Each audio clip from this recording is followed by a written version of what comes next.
Hi guys, कैसे हो सब? एकदम बढ़िया। चलो देखिए, स्टार्टिंग करते हैं। आज हम पढ़ेंगे यूनिवर्स, ब्रह्मांड के बारे में कुछ बातें। तो जीरो से और पीक लेवल तक जाएंगे हम। पहले बड़ी चीजों के बारे में और फिर छोटी चीजों के बारे में। तो स्टार्टिंग करें तो संसार शुरू होता है हमारा तो एक छोटी चीज से शुरू होता है, उसको बोल सकते हैं अपन एटम, परमाणु। परमाणु क्या होता है?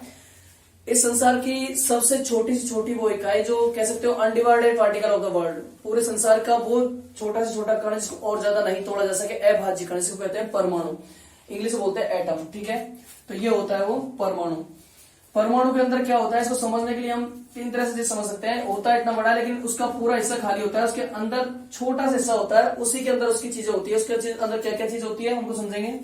पहले तो जो पूरा जो कवर इलाका है, इसको बोलते हैं एटम, परमाणु। और इसके अंदर का जो गोल हिस्सा होता है उसको कहते हैं नाभिक।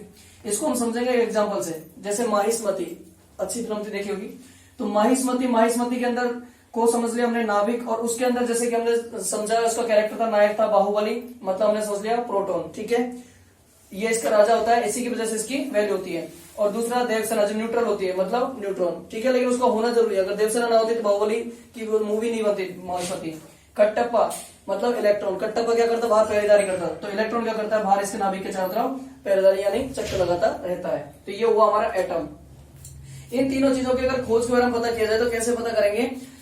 इसका एक फॉर्मूला है, ईट पर नाच। ई फोर होता है इलेक्ट्रॉन। इलेक्ट्रॉन की खोज किसने की थी? थॉमसन ने की थी। P four proton. प्रोटॉन की खोज किसने की थी? वो रदरफोर्ड ने की थी। और एन फोर न्यूट्रॉन। न्यूट्रॉन की खोज जो की थी वो चैडविक ने की थी। ठीक है, तो ये हमारी तीनों चीज खोज हो गई। इसके बाद में आगे चलेंगे। एटम के बाद में आता है सबसे छोटा कण है। अगर वो और ज्यादा मिल जाए आपस में, अगर परमाणु आपस में मिल जाए तो क्या बनाएंगे? परमाणु आपस में, एक से ज्यादा परमाणु आपस में मिलकर बनाते हैं अणु। अणु को बोलते हैं मॉलिक्यूल्स। तो देखेंगे यहाँ पे अणु, एक से ज्यादा परमाणु जुड़कर अणु बनाते हैं। जैसे कि एटम प्लस एटम, एक या एक से ज्यादा एटम आपस में मिले तो क्या बन गया? अणु, मतलब मॉलिक्यूल्स। ठीक है, ये चीज हमको समझ में आई। उसके बाद में हम समझेंगे यौगिक। यौगिक को बोलते हैं कंपाउंड।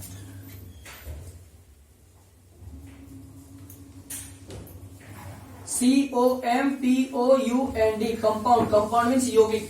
जब दो या दो से अधिक तत्वों को एक निश्चित अनुपात में मिलाया जाए तो इसको यौगिक कहते हैं। तो यहाँ पे अधिक एलिमेंट या फिर तत्व हम कहेंगे, तत्वों को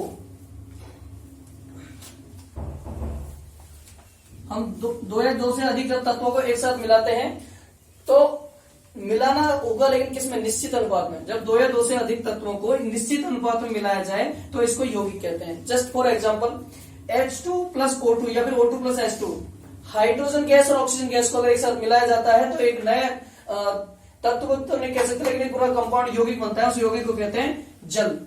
ठीक है, यौगिक हमेशा कोई पदार्थ बनता है, पदार्थ के अंदर बहुत सारे एलिमेंट होते हैं। तो ऑक्सीजन और हाइड्रोजन को जब आपस में मिलाया जाता है तो जो नया यौगिक बनता है उसको कहते हैं जल। तो ध्यान रखें, जो चीज इसमें मिलती है और मिलने से जो चीज नई चीज बनती है, उन दोनों में फर्क होता है। मिलने वाली चीजें गैस थी और ये गैस नहीं, ये द्रव हो गया, ये लिक्विड हो गया, ये जल है हमारा। ठीक है, तो ये चीज बेसिक हमने समझी। इसके बाद हम समझेंगे सुपर एवं पीक लेवल की सबसे बड़ी चीज क्या है संसार में? ब्रह्मांड। कि ब्रह्मांड के अंदर सब कुछ आता है। हम जो भी देखते हैं सारी जो चीजें वो ब्रह्मांड के अंदर आती है। उसको इंग्लिश में बोलते हैं यूनिवर्स। ओके, यूनिवर्स, अंतरिक्ष भी उसका नाम है। यूनिवर्स में अंतरिक्ष, कोई भी यूनिवर्स कह सकते हो।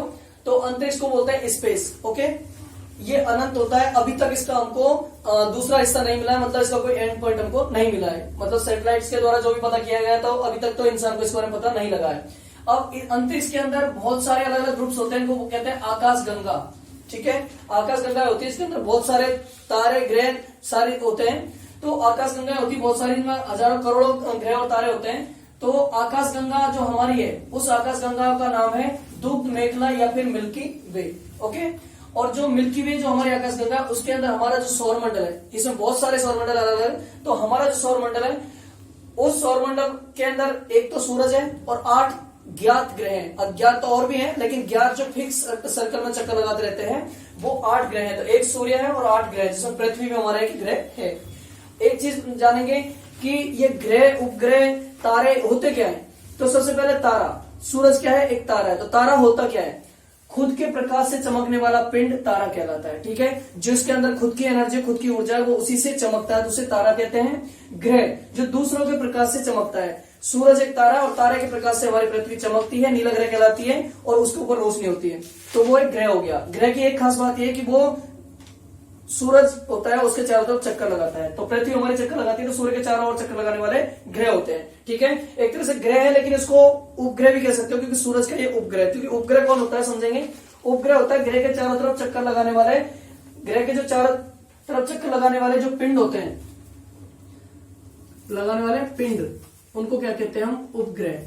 ठीक है, उपग्रह दो तरह के होते हैं, एक तो प्राकृतिक होता है, एक होता है अप्राकृतिक या फिर कृत्रिम। तो प्राकृतिक रूप से जो पिंड बने हुए हैं जैसे कि चंद्रमा है और जो सारे रहते हैं, ठीक है, उपग्रह को चंद्रमा या चांद भी कह सकते हो। हर किसी ग्रह के अलग अलग चंद्रमा होते हैं, जैसे कि सूर्य के 8 उपग्रह दिए हो गए जो हमारे ग्रह हैं। ठीक है, हम जैसे पृथ्वी तो वो भी एक उसका उपग्रह कहलाता है।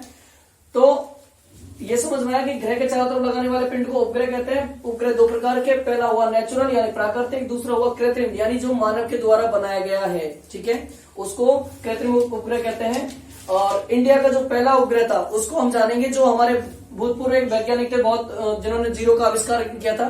ठीक है, जीरो दिया था, उनका नाम था आर्यभट्ट। तो आर्यभट्ट के नाम पे पहला उपग्रह इंडिया के द्वारा सैटेलाइट लॉन्च किया गया था। ठीक है, तो सैटेलाइट उसको कहते हैं। और ये बेसिक चीज है जो हमने आज साइंस के बारे में पढ़ी, छोटे से छोटा लेवल और सबसे बड़े लेवल के बारे में। ठीक है, तो इस नॉलेज को अच्छे से समझें और अपने फ्रेंड्स तक शेयर करें। Thank you.